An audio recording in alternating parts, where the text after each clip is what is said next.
Hadassah, the Women's Zionist Organization of America, is one of the biggest Jewish groups in the world, with some 300,000 members in the U.S. alone. My own mother was, of course, a Hadassah lady. Hadassah, throughout its history, has mobilized on behalf of Israel and the Zionist movement, certainly done so since October 7th.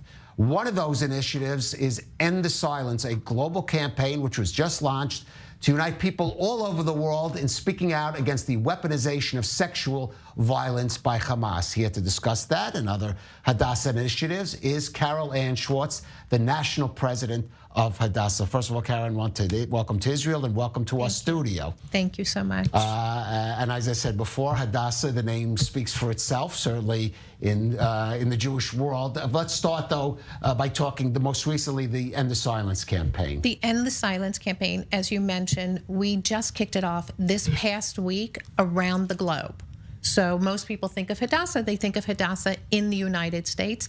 Hadassah is global. Right, including here in Israel. Right, chapters. Including here in Israel and Hong Kong and Asia and South America.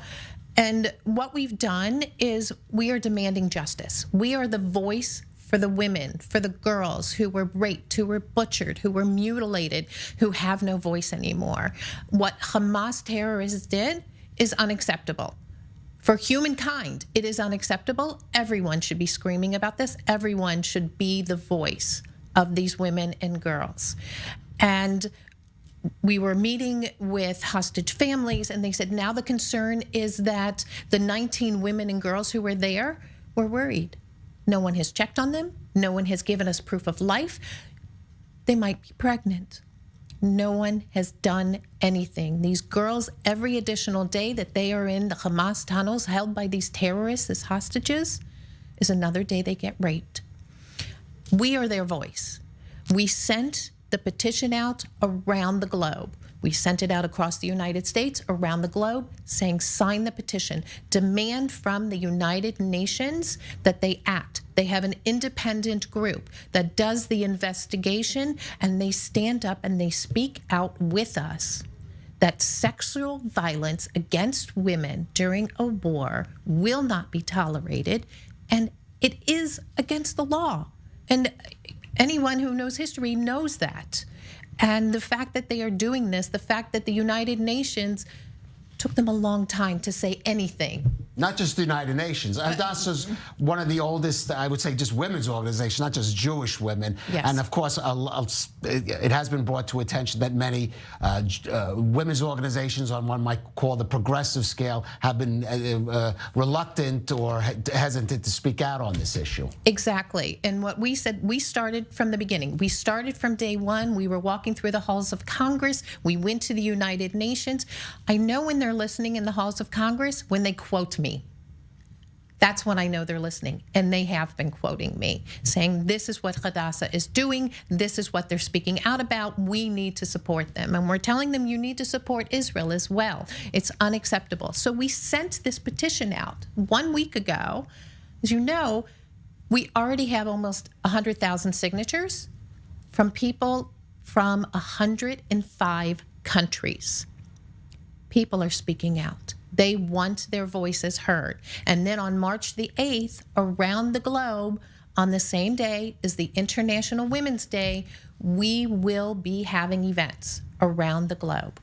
So far, we have 22 countries that will be participating in these events to end the silence, to get people to speak out and to say we will not participate, we will not put up with this. Right. Now, this is among other initiatives that Hadassah has taken in the public sphere or public diplomacy sphere since October 7th. Yes, absolutely. I was here last month with a global solidarity mission from Hadassah. We had 55 people representing 8 different countries here. The first thing that was so important to me was I went to the International Red Cross offices. We had written to them in December. And as you said, the largest, the oldest, we've been around. We're not representing just one person, we're representing hundreds of thousands. They ignored us in December. We wrote to them. You don't ignore us. So in January, we went to them in person. We delivered the petition. This is a copy of it I have here. And we showed them all the signatures we have from people across the United States, thousands and thousands of signatures, demanding that the ICRC check on the hostages, that they make sure there is life, that the women are okay, that they're getting the medication they need. Right. It was not a pleasant conversation. I could imagine, and a challenge for it. By the way, speaking of the Red Cross and health issues, probably in Israel, though there is Hadassah chapters here, for Israelis, yes, the name Hadassah evokes the medical centers in Jerusalem, both on in En Kerem, the main one, and the one on Mount Scopus. And the one on Mount Scopus has a new rehabilitation center, which Hadassah is also. I guess the timing was fortuitous, correct? It pushed forward the opening of that rehabilitation center in order to accommodate some of the victims of the October 7th tragedy, which we just talked about. Absolutely. The rehabilitation center is 30,000 square meters. This is not a small facility. Inpatient. Right. This is on outpatient, Mount Scopus. On Mount Scopus. Right. And we accelerated the opening by 9 months. And this is phase 1 that's open. And yes, we have inpatient open. We have 50 beds in there that are occupied already. Outpatient is open. It's modular. We're making sure that we're taking care of the needs of the soldiers, of the civilians that were injured, that were there. And we will finish phase 2 and we will finish phase 3 ahead of time so that the building is completely open and available to the Israeli citizens, because that is what's so key for us, that we are here. We built the medical infrastructure for the country, and we're continuing today. And we're looking forward to say what needs to be done, what happens next, and we're being there. Right.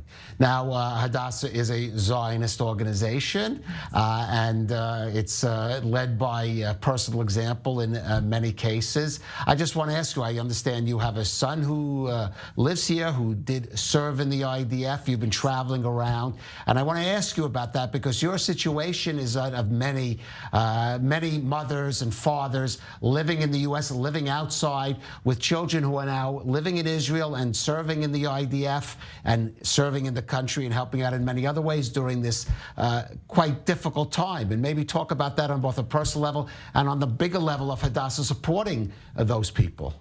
On the personal level, I mean, our son made Aliyah 13 years ago.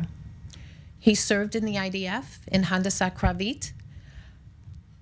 I learned very quickly what every mother feels who lives here, who raises an Israeli child, whose child says, yes, I want to go in Hadassah Kravit, which is, he was in explosives. Combat engineering. Yes. Oh, sorry. Thank you. Combat engineering, yes. Yes. And I was nervous every single day. He went into Gaza.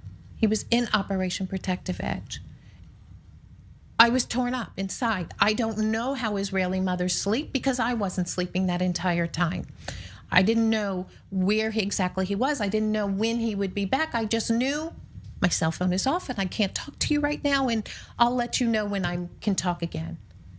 I torn up, feeling that pain and that anguish and that wonder.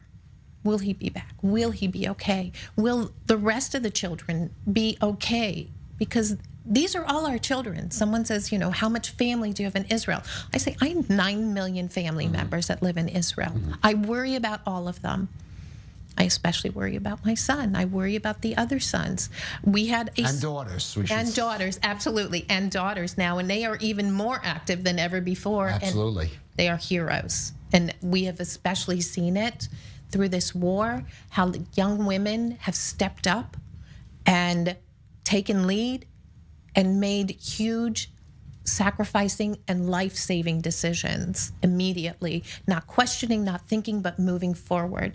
And what we do as Hadassah is we're always reaching out. You know, how are the families? And it's usually someone calls us and says, oh, my son is there, my daughter is there. Can you take something to them?